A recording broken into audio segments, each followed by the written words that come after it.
Workplace violence. It's all over the news. By now, we've all seen the headlines about the disgruntled employee bringing a gun to work. But the real story is harassment in the workplace. In its various forms, harassment affects more people in the workplace than violence. Over 16 million workers each year. In fact, many of those highly publicized incidents of violence started with workplace harassment. Watch and see.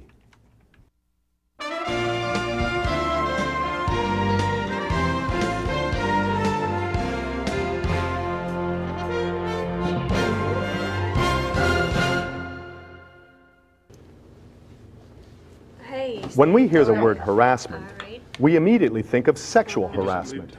But there are many other types of harassment as well. In general, harassment is any language or behavior that could be offensive or disturbing to someone. A lot of people just are horrible at doing their job. The subject of harassing remarks, gestures, or actions varies, but can include race, religion, national origin, age, sex, marital status, sexual orientation, or handicap. And, as you might guess, harassment and discrimination can be closely related. Wherever you find one, you may find the other. Remarks such as, "You can't teach an old dog new tricks," can be considered harassment. Excuse me? If this sort of attitude influences decisions regarding employment, such as hiring, raises, and promotions, then it's age discrimination. Racial slurs and ethnic jokes continue unfair stereotypes, which can give rise to discrimination. They single people out on the basis of race or national origin and can influence important decisions in the workplace. Some people try to dismiss things like verbal abuse and threatening behavior by saying it's part of the job or it comes with the territory. Others think that victims of harassment are just being too sensitive. But threats, verbal abuse, and other forms of harassment can create a hostile work environment. Even innocent jokes, gags, and horseplay can lead to hurt feelings or physical injuries if things don't go as planned. When harassment goes unreported and uninvestigated, violence can be the final outcome. So we need to put a stop to harassment before things go too far. Let's start with the basics.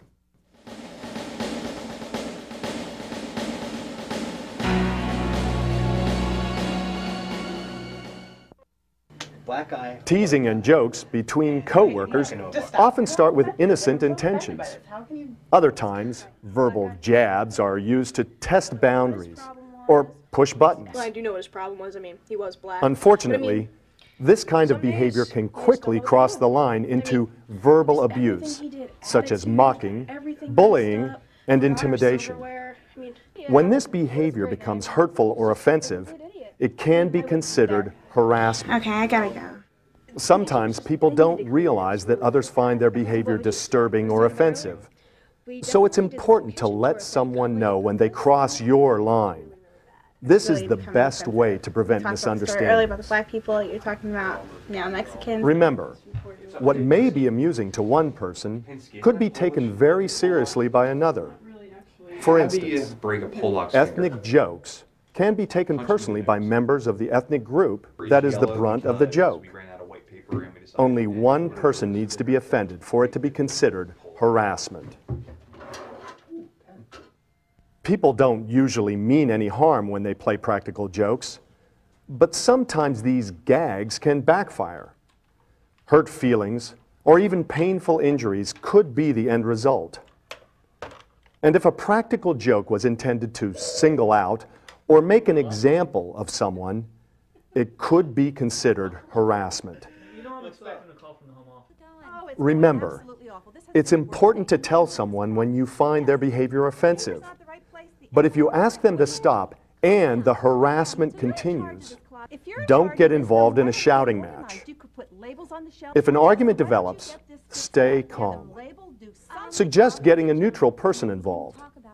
If all else fails, walk away from the situation. Now, I think you need to get this closet straightened out. Sometimes, no matter what you do, you won't be able to end the problem, and it may even grow worse. So we need to take a look at what can happen when verbal harassment gets more intense and what we can do to stop it.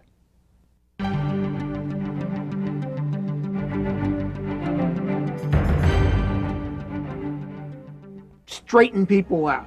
Tell them they've got to do it. There's no urgency. Threats are the most common example of intense verbal harassment. They can be veiled, conditional, or direct. Veiled or hidden threats suggest that someone intends to do harm without actually spelling it out. If the place burned down, I'd be happy with that. What? Yeah, man, I don't care less. If there's something plans, I don't care. You need to know. Conditional This has threats gotta be done today, are intended or to else scare you could people into possibly doing lose your something job. or not doing something. It'll get done. Get it done today, or else.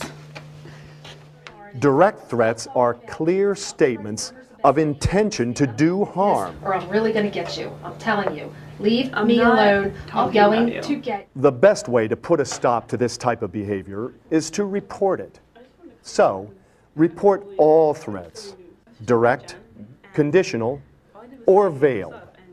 In fact, you should report any kind of verbal abuse or other form of harassment you receive or witness.